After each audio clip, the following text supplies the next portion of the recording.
Hello students, welcome to your EVSS class.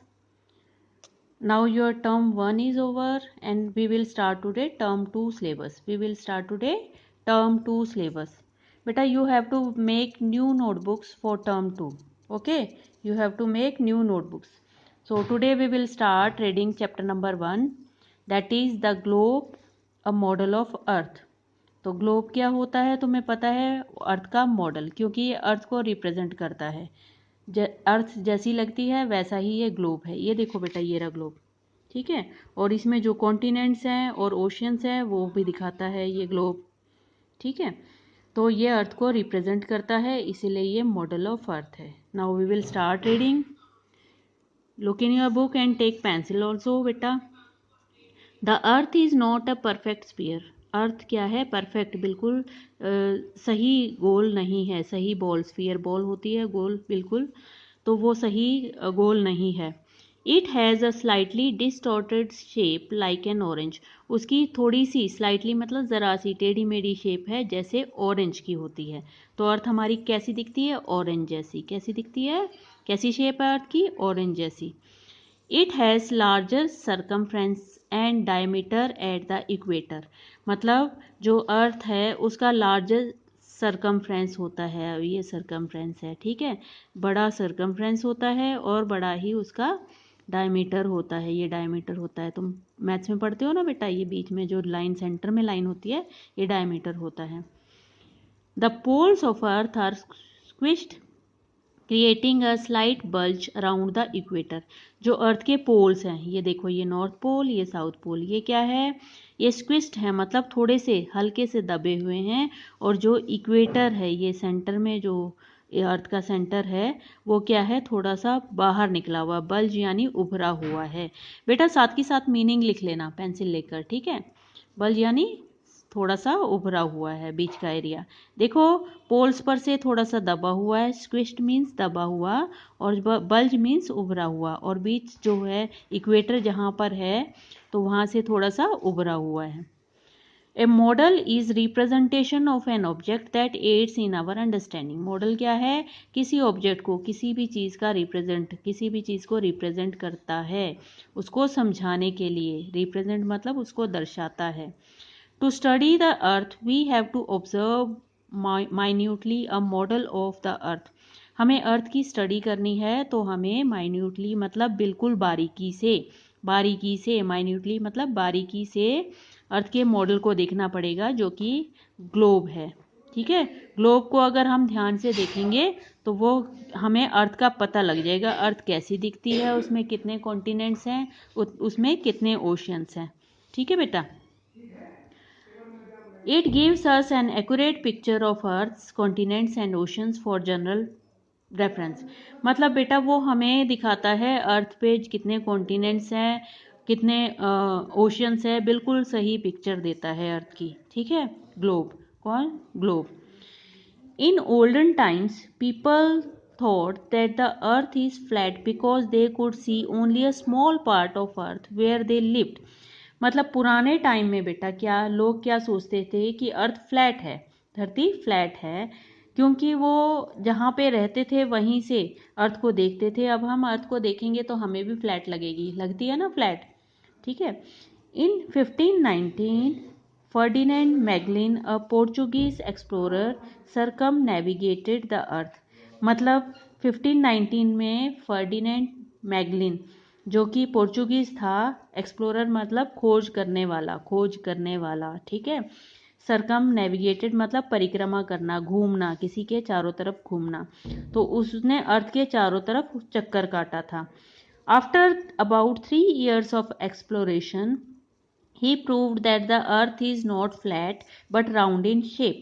मतलब 3 साल की खोज करने के बाद उसने प्रूव किया कि अर्थ क्या है, फ्लैट नहीं है, राउंड है उसकी शेप, क्योंकि वो जहाँ से चला था वहीं पे 3 साल बाद पहुँचा, चलते चलते, ठीक है। उसके बाद after the development of space science, astronaut took many photographs of the earth from the space. मतलब जब स्पेस साइंस के विकास हो गया तो एस्ट्रोनॉट कौन होते हैं, जो स्पेस में जाते हैं। तो उन्होंने स्पेस में जाके अर्थ की स्पेस से फोटो ली, जिससे this photographs confirmed the fact that shape of earth is round. इससे बिल्कुल कंफर्म हो गया, कंफर्म मीन्स बिल्कुल पक्का हो गया कि अर्थ कैसी है, राउंड है। कैसी है, राउंड है। राउंड मतलब उसकी शेप कैसी है, ऑरेंज जैसी है। नाउ बेटा, Yuri Gagarin, a Russian astronaut, was first person to go into space in 1961। तो फर्स्ट पर्सन जो स्पेस में गया था, फर्स्ट एस्ट्रोनॉट कौन था, यूरी गागरिन। कब गया था वो, 1961 में। उसके बाद on 21 July 1969 the American astronaut Neil Armstrong became the first man to step on the surface of moon. अब मून पर सबसे पहले कौन गया था, नील आर्मस्ट्रॉन्ग। ठीक है। His companions were Edwin Aldrin and Mikel Collins. वो अकेला नहीं गया था, उसके साथ उसके साथी भी गए थे। कौन थे, एडविन एल्ड्रिन और मिकेल कॉलिंस। ठीक है बेटा। कब गया था वो, 1969 में। अब find out the name of first astronaut who travelled into space. अब फर्स्ट इंडियन एस्ट्रोनॉट जो स्पेस में गया था कौन है वो, राकेश शर्मा। कौन है वो, राकेश शर्मा। और कब गया था वो, 1984 में। कब गया था, 1984 में। The earth rotates on its axis, मतलब अर्थ अपने एक्सिस पे रोटेट करती है। अब एक्सिस कौन से है, जैसे ये बेटा, ये देखो, ये ग्लोब है तो ये इसके एक्सिस है। ठीक है, ये नॉर्थ और ये साउथ। तो ग्लोब में बीच में जो एक डंडी सी होती है ना, तो उसको एक्सिस कह सकते हैं। ठीक है, तो उस पर वो घूमती है। ग्लोब को घुमाते हो तो उसी पर घूमती है ना। ग्लोब देखा होगा, नहीं देखा तो स्कूल आओगे तब दिखा दूंगी। ठीक है बेटा, मेरे पास ग्लोब नहीं है। The earth axis is an imaginary line drawn through the earth. मतलब अर्थ एक्सिस क्या है, इमेजिनरी लाइन है, सोची हुई लाइन है। अर्थ पे लाइन नहीं है, वो सोची हुई लाइन है जो कि उसमें से, अर्थ में से निकल रही है, जैसे ग्लोब में से निकलती है लाइन एक। ठीक है, बीच में से। The northern and southern ends of Earth's axis, where the axis meets the Earth's surface, are called North Pole and the South Pole respectively। अब ये देखो बेटा, ये एक्सिस बताए हैं, तो ये एक्सिस मीट कहाँ पे कर रहे हैं, मैंने कहा है ऊपर नॉर्थ होता है, नीचे साउथ होता है। तो ये कहाँ पे मीट कर रहे हैं, जहाँ पे ये मीट कर रहे हैं नॉर्थ पोल है, और यहाँ पर ये साउथ पोल है। ठीक है बेटा। The globe also has an axis fix through it. अब ग्लोब में भी एक्सिस होता है जो उसके अंदर फिक्स होता है। We rotate the globe on its axis to find specific places.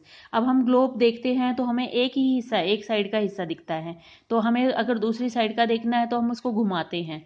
ठीक है, तो वो उसके एक्सिस पे घूमता है ना, होता है ना उसका एक्सिस पास थ्रू। ये देखो, ये ग्लोब है इस तरह, ये देखो, ये एक्सिस है इसके, तो अब हम इसको घुमाएंगे तो ये घूमेगा ना। ठीक है। Now the surface of the earth. अब हम सरफेस ऑफ अर्थ के बारे में पढ़ेंगे। The surface of earth is divided into land and water. तो अर्थ की सरफेस लैंड और वाटर में डिवाइड है। ठीक है, वाटर भी है और लैंड भी है। तो about 71% of earth surface is covered with water and remaining 29% is land. मतलब 71% क्या है, अर्थ की सरफेस वाटर है, और 29% क्या है, लैंड है। Because of presence of water in excess the earth looks blue from space and hence is called blue planet. क्योंकि वाटर ज़्यादा है, वाटर कितना है, 71% अर्थ पे, तो इसीलिए ज़्यादा वाटर होने के कारण स्पेस से अर्थ कैसी लगती है, ब्लू। इसीलिए इसको ब्लू प्लैनेट कहते हैं। अब एक क्वेश्चन बना बेटा, why earth is known as blue planet. तो what will you say, earth is known as blue planet because of, underline this line, because of the presence of water in excess on the earth. ठीक है बेटा। अब हम अर्थ में oceans और continents के बारे में पढ़ेंगे। तो ओशियंस क्या है, ह्यूज वाटर बॉडीज। ये देखो, ये सारे ओशियंस, मतलब बड़ी बड़ी वाटर बॉडीज को ओशियंस बोलते हैं। और कॉन्टिनेंट्स क्या है, huge land masses. Land masses यानी लैंड के टुकड़े। ठीक है, बड़े बड़े लैंड के टुकड़े, ये क्या है, कॉन्टिनेंट। महाद्वीप, और ये क्या है, महासागर। क्या है, ओशियंस, महासागर, कॉन्टिनेंट, महाद्वीप। तो हमारी अर्थ में 7 कॉन्टिनेंट हैं। कितने कॉन्टिनेंट हैं, 7। कौन कौन से हैं, एशिया, अफ्रीका, ठीक है, north America, south America, Europe, Australia, and Antarctica. ये 7 क्या हैं हमारे कॉन्टिनेंट्स, महाद्वीप हैं। ठीक है बेटा, 7 क्या है कॉन्टिनेंट्स। इनमें सबसे बड़ा कॉन्टिनेंट कौन सा है? एशिया। सबसे बड़ा कॉन्टिनेंट कौन सा है? The biggest continent is Asia and smallest continent is Australia. सबसे छोटा कॉन्टिनेंट कौन सा है? ऑस्ट्रेलिया। उसके बाद अब ओशंस की बात करेंगे। हमारे पूरे अर्थ में 5 ओशंस हैं। कितने ओशंस हैं? 5 ओशंस। तो जिसमें पैसिफिक ओशन है, अटलांटिक